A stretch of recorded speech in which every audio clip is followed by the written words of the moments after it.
Hello there. My name is Crafty Kathy, and on my channel, you will find love, laughs, and DIYs.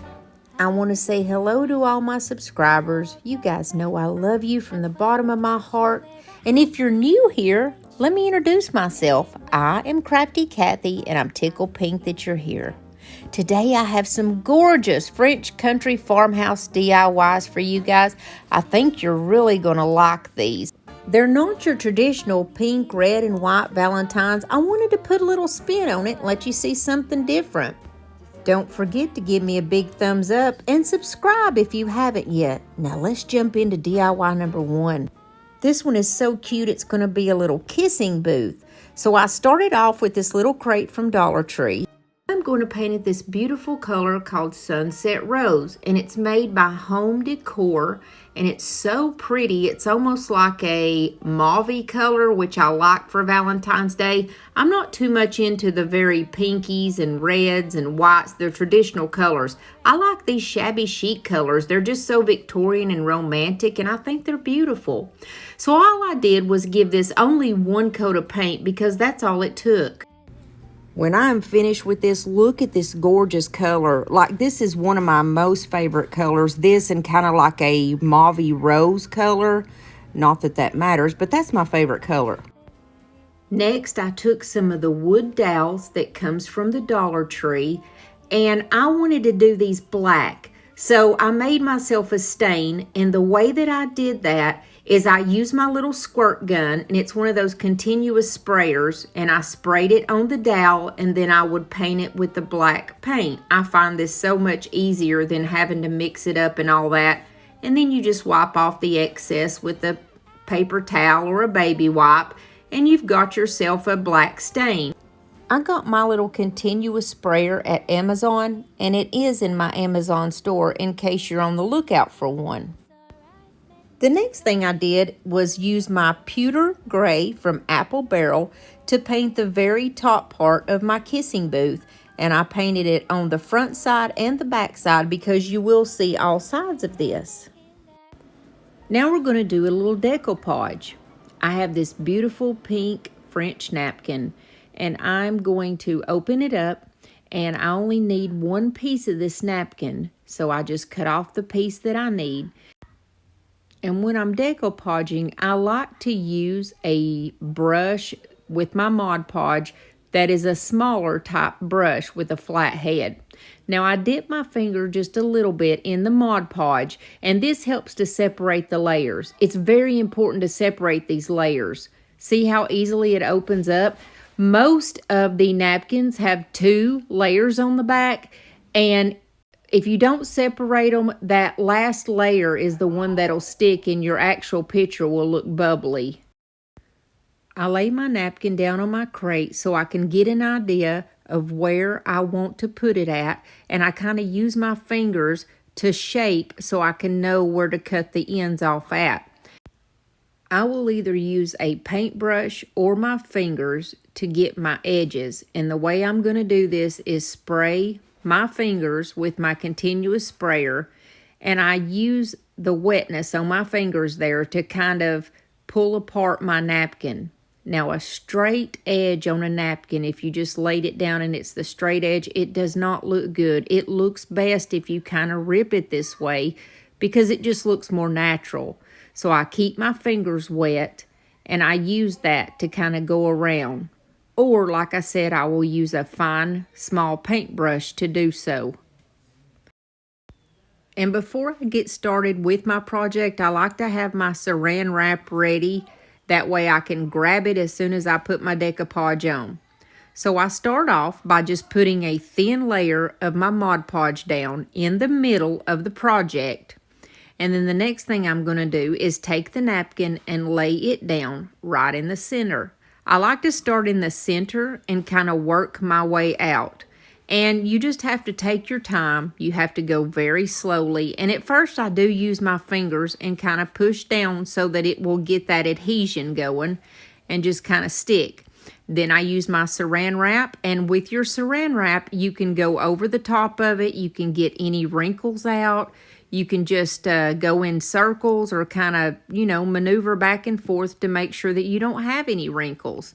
And then as you see, I just go on the sides just a little bit more there, and then I lay that napkin down. I let it fall as it wants, and then I use my saran wrap to kind of push it down.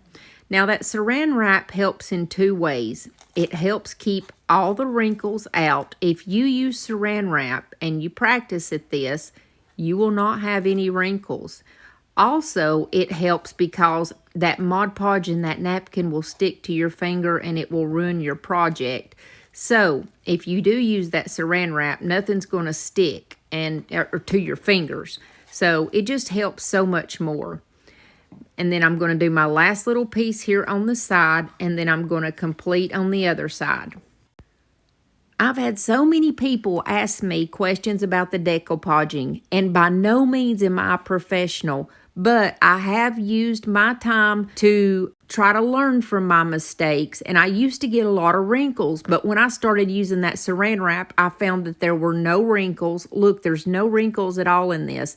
And then just take your time. If you just do those two things, you're going to have a successful decoupage. And with just a little bit of practice, it gets easier. The next thing I'm going to do is take my 4 wood dowels, and I'm going to put one down each of the back corners of my box. This is going to hold my roof on.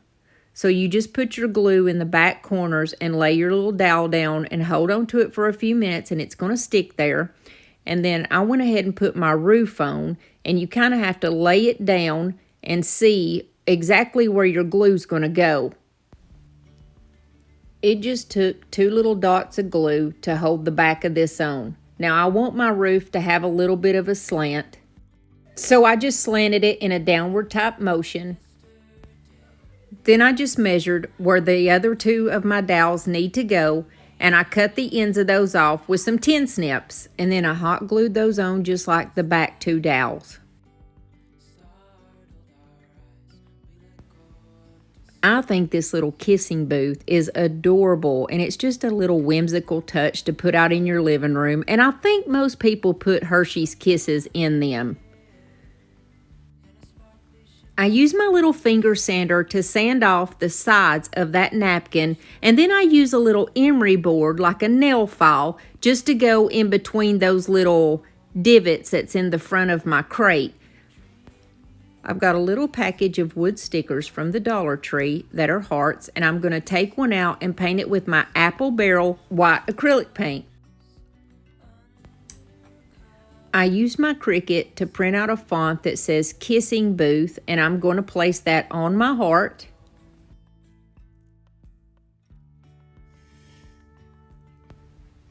Then I just glued the heart to the side of my kissing booth. And then I hand wrote 5 cents on the side. I had put some black and white half beads across the top, and I did not like it and later pulled it off, so I'm not going to show you that part. But I am going to show you where I made the little banner. I just took the lace ribbon that comes from the Dollar Tree, and I kind of drooped it across the top from those first 2 dowels so it would look like a little banner.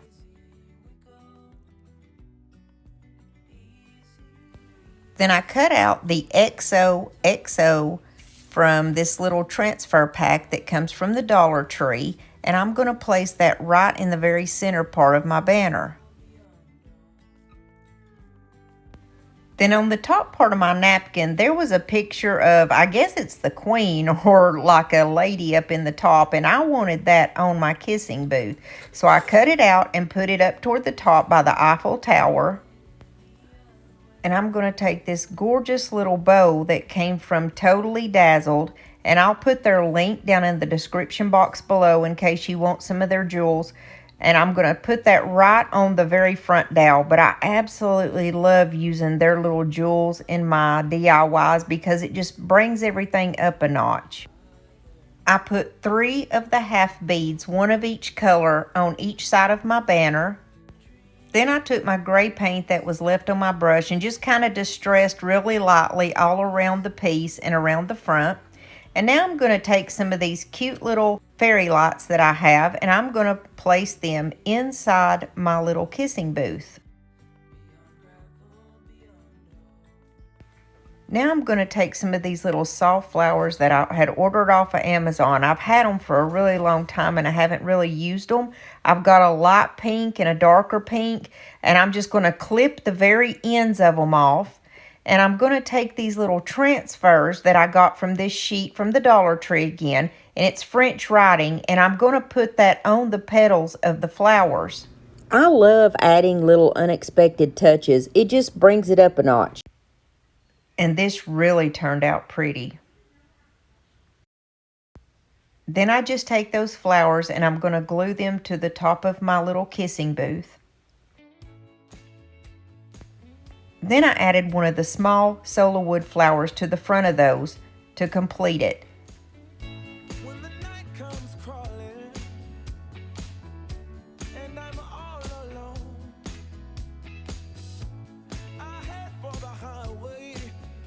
Now we're heading into DIY number 2.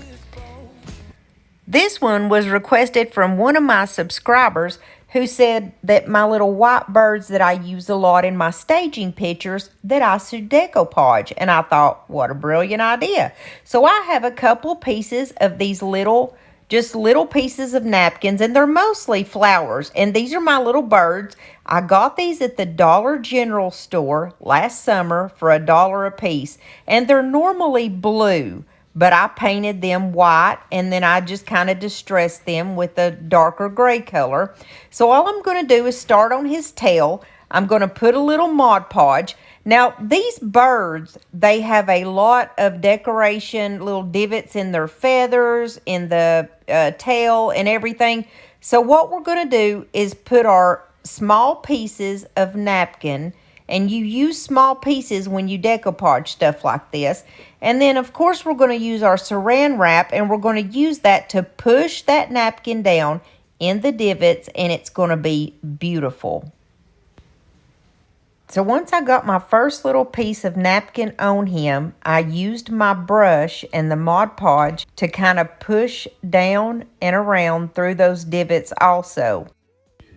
You want all of the beautiful features of the bird to be seen, like his beak and his feet. So I just went all over my bird, decoupaging these small flowers all over him. And when you're finished with your whole project, you can't tell that it was small pieces put together to make the project. It all comes together just in some miraculous way, and it looks perfect and seamless. It doesn't at all look like it's pieces being put together.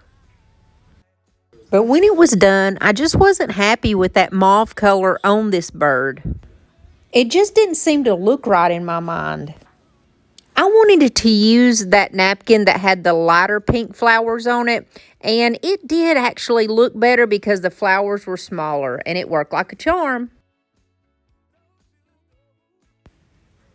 This is what the bird originally looked like, and you see the mauve flowers, which isn't bad, but for some reason, I just didn't like it, and I feel like it was because those flowers were too big. So this is the second napkin that I used, and as you see, the flowers are a lighter pink and they're much smaller, and it just seemed to work so much better for me.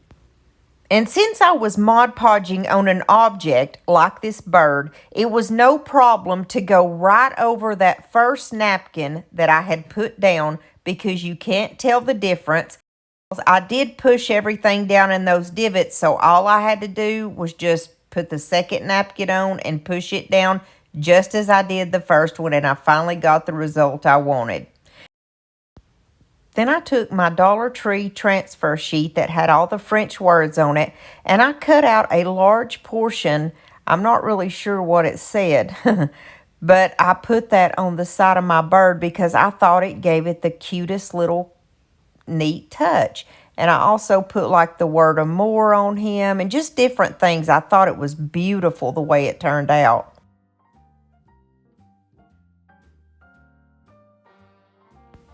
I also decoupaged this beautiful little pink heart. It's from the Dollar Tree, and it was on a skewer. It was pink and had glitter all over it, and I'm not about the glitter, so I Mod Podged right over it. and put a piece of the napkin on it, and it turned out cute as a button too. I got a small block shelf from a thrift store for 50 cents. I took it outside and spray painted it white. I'm going to use it to put my little bird on. I brought it back in after it was dried and I sanded it down real quick. And then I took a lid that goes to a Bath and Body candle and I'm going to paint it truffle. Now I'm just going to quickly paint over this because I'm going to use it as the nest for the bird, and all I'm trying to do is disguise that candle lid in case it shows under the nest. I just grabbed a small bit of the Spanish moss that I had from another project and kind of rolled it almost like a ball in my hands, and I put little pieces of potpourri because, you know, when you look in a bird's nest, it's got sticks in it and all these other pieces, and those had like walnut pieces in it and other stuff in that potpourri. So I just kind of fashioned it into a little bird's nest and I laid it on top of that candle lid, and that's going to be our nest. I took some Dollar Tree modeling clay that I found back in the summer, cut small pieces off and rolled it into little balls to make it look like eggs, and I made 3 of those to go in my nest. I also stuck a small solar wood flower in my nest because I thought it gave it a cute little French touch, and then I'm just going to lay my nest in my little shelf. I'm going to take some more of those French words from my little Dollar Tree transfer, and we're going to just put those on the top and on the bottom of our little shelf.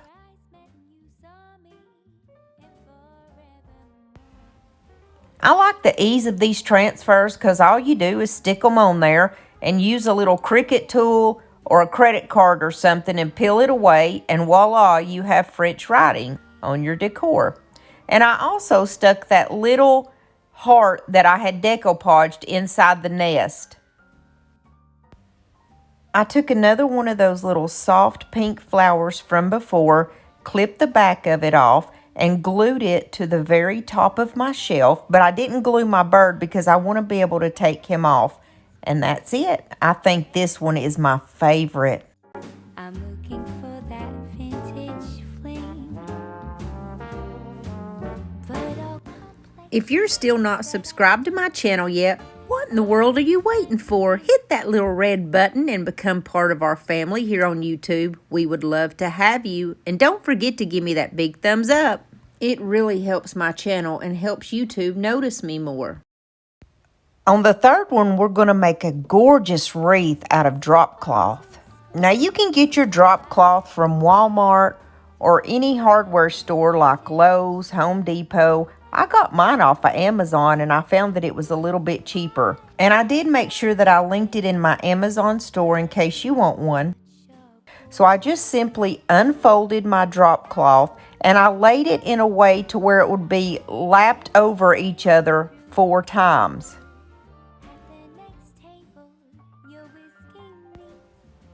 I took a 4-inch lid, which for me it was a Bath and Body Works candle lid.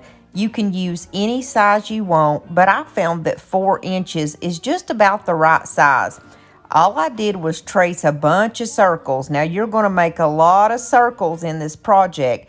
That is why I lapped over my drop cloth 4 times, because when I cut it, I'm cutting out 4 pieces instead of just 1. So I basically just made a bunch of circles, and then I just went and cut them out.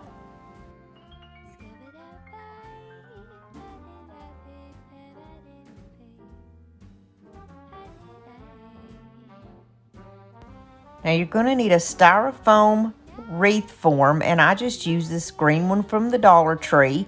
And then you're going to need your circles and you're going to need some straight pins. All you're going to do is take one of your circles, fold it in half like a taco, and then fold it in half again. I'll show you one more time. Fold it in half like a taco, and then just fold it in half again. Then you're going to pin the bottom of it to your styrofoam, and you're just going to kind of pinch that over a little bit and pin it on the other side. And as you can see down at the bottom, you kind of pinch it over right there, the tip of it, and then pin it from the other side. And I'm going to show you again in slow motion.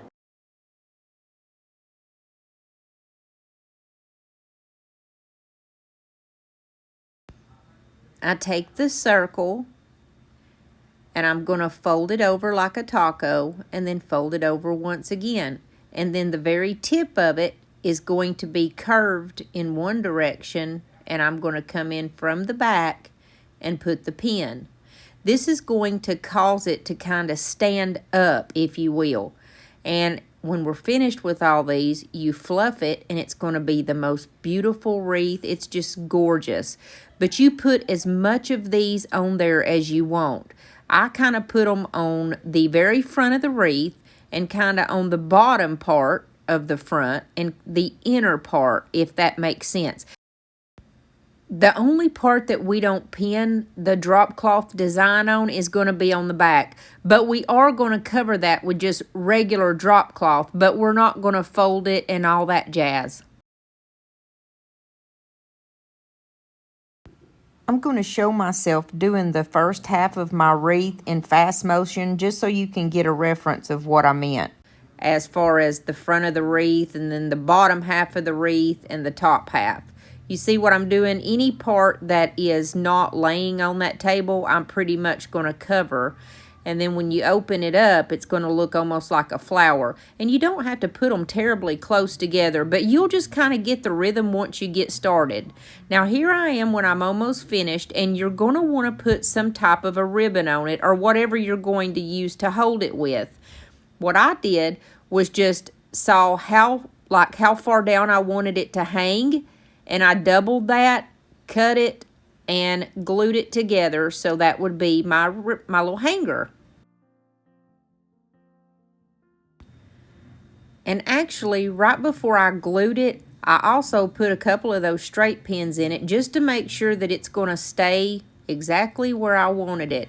And this ribbon, by the way, is a gift that was sent to me by burlapfabric.com.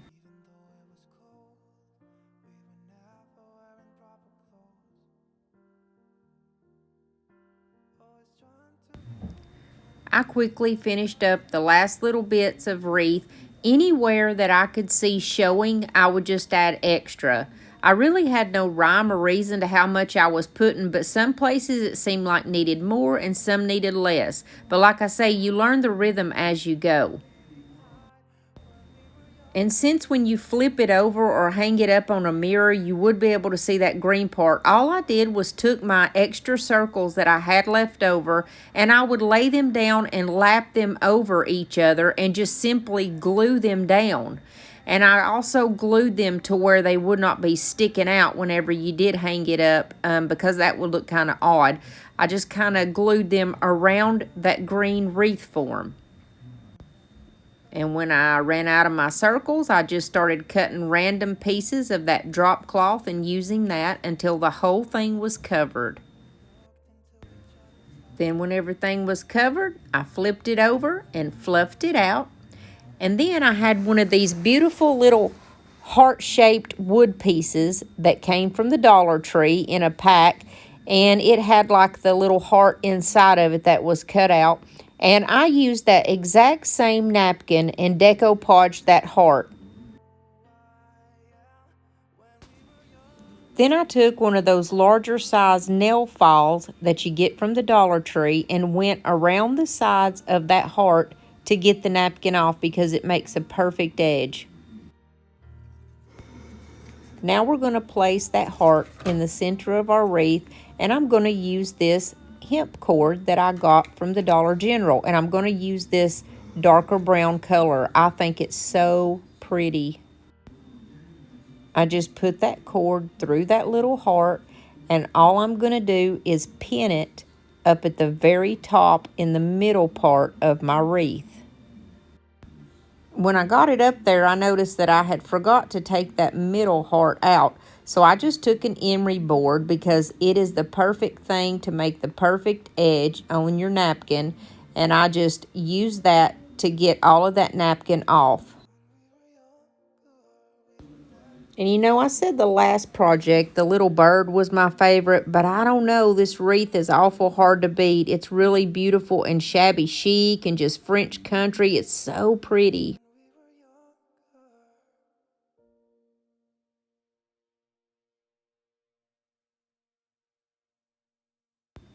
Let's move on to the last one, and this is going to be really quick and easy.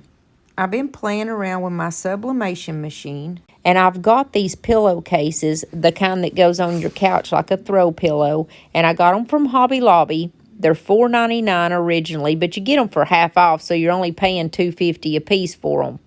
And then I put my little pad that goes to my Cricut inside there, and we're going to try to get this wrinkle out because it's like a cross across the middle part.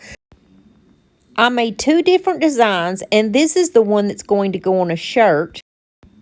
It's 1 Corinthians 16:14, and all you do in love. And I made this pattern on Canva, and this is the very first time that I've made my own pattern. I also made one that's going to go on this canvas pillow, and it's beautiful, and it's like a shabby chic, like a French country looking flower arrangement, and I put the word bloom there, and that's this one. That's the one that's going on the pillow. So all I do is lay it down, and then I measured everything just to make sure that my pattern was right in the very center. But mostly I eyeball it. I just kind of had a good idea of where to put it, but I kind of double checked with the measurements. And I totally forgot to put down my tape. You're supposed to tape it down. But then I put my piece of wax paper, and then for 75 seconds, I hold my heat press on the top of it at 400 degrees, and you lightly push down, nothing harsh, and it's going to cause that pattern to come out on this pillowcase. Then, after my 75 seconds have passed, I take everything off, and man, this is beautiful. It's very shabby chic and just sweet looking. It's going to look great on my couch, and I'm going to make a couple of more to match it. Now, my last project is going to be basically the same thing, and it's going to go really fast. I bought a shirt from the Dollar Tree, and it's kind of like an aqua blue color. It's the only shirt I had, and you're kind of supposed to use a light colored shirt, but this is all I had. So I wanted this Bible verse on the shirt, and I'm actually going to do this in the same fashion. I'm going to lay it down, and this time I actually taped it down, and then I put my wax paper, and we go at 400 for 75 seconds. And when I lifted it up, this one turned out beautiful too. But I honestly believe that if I would have had a white shirt or maybe a light gray shirt, it would have looked even better, because the coloration that you see that's almost like a darker color, the outer color, is actually a grayish color, and I just think it would have looked better. But anyways, I was just kind of playing around to see what I would come up with, and I wanted to show you guys. I happened to make my words white, and they didn't stick out enough for me, so I used a fine point Sharpie so that I could just kind of trace over, let all you do be done in love. And I just kind of traced over it to make it stand out a little bit, and I'm glad I did because it turned out pretty good. Especially for one of my first times of ever fooling with the sublimation that much. With Christmas and all, I didn't have time to really kind of play around with it and see what I could do, but now I'm on the move and I'll be making pillows and all kinds of stuff. And hey, if you stuck around through this whole video, I just want to say thank you so much. I'm going to show you the projects one more time, and then don't forget to watch the bloopers, and I will see you guys very soon. I love y'all, and I hope that y'all enjoyed this and got a little Valentine inspiration. Hey, ladies and gentlemen, it's Crafty Bobby Joe. Well, I guess I could say sad Bobby Joe today. My world isn't turning anymore. Beaver done run off and left me with old Sally Ann down the holler. Remember the one that he said he would never date? Well, he took off and runned right off with her. You know, Sally Ann ain't got nothing to offer. She does have an extra nose, but I know it's because her mama and daddy are first cousins. Now, how am I going to compete with that? My mom and daddy are just third cousins. Now, y'all know me, 'cause this here has been my show for a few months now. All my show. Kathy don't put in on this show no more. It's all me. So if there's any big Hollywood producers out there, it's all me. Okay? So I was just saying, y'all know me. Now I'm always happy and cheerful, and I ain't gonna let Buford hold me down. He ain't gonna do me this way. I will get him back. Now, on account of his daddy is kin to the sheriff, I'm going to have to be real careful about how I do this. But somebody needs to tell me what I can do. Should I just bust his tars? Should I bust Sally Ann's tars? Or should I just bust both of them in the head with something? I don't know. Bobby Joe, what in the world are you in there telling them people? Honey, I told you don't ever go and talk about doing terrible stuff to Buford and Sally Ann. At least don't do it where people can hear you, honey. You got to execute your plan and just go through with it. Now, I'd rather break my arm than talk about anybody in any negative way, but Buford and Sally Ann deserves everything you give them. If you want to bust their tars, honey, I'll help you. I'll bring the crowbar. I'll bring the screwdriver. But he will not disrespect my family name. Hey guys, I just wanted to let y'all know that I don't really think it's right for y'all to be executing plans to like do anything against Sally Joe and Buford. I mean, Bobby Joe, you're really beautiful and everything, and so if you want to find you another feller, just go get you another feller, honey. I mean, you're better off without him, right? If he's going to do you that way, then he don't deserve your time or your beauty. Cousin Kathy, you just don't understand. You just don't know what Buford meant to me. All my life it's been nothing but disappointment. And all I've ever wanted to do was get out of these Tennessee hills and go to California and be a big actor. Like I just know that it's in my soul to be. And I just don't know what I'm going to do without him. Now see there what you did, Kathy. You got my Bobby Joe all tore up. Are you proud of yourself? Look at you sitting over there talking about French farmhouse. Let me make a kissing booth. Boy, howdy. All you do is show that Valentines stuff on that channel, and you're doing it on account of to try to hurt Bobby Joe and bring her down, 'cause Valentine's Day's coming up and you knew she wasn't going to have Buford. Now, Aunt Ethel, you know me better than that, and you know that I would never do something like that to hurt Bobby Joe. Is there anything I can do to make it better for you, Bobby Joe? No, it ain't never gonna get no better. As a matter of fact, Cousin Kathy, there is something that you can do for me. Let all them big old Hollywood agents out there know that Bobby Joe Stillman is a woman of her word. And even though my heart is broken in two, that I will still be the best Hollywood actress they've ever seen, or model. I can sing too. Buford, baby, these headshots are specifically for you and any big Hollywood agents that's out there watching.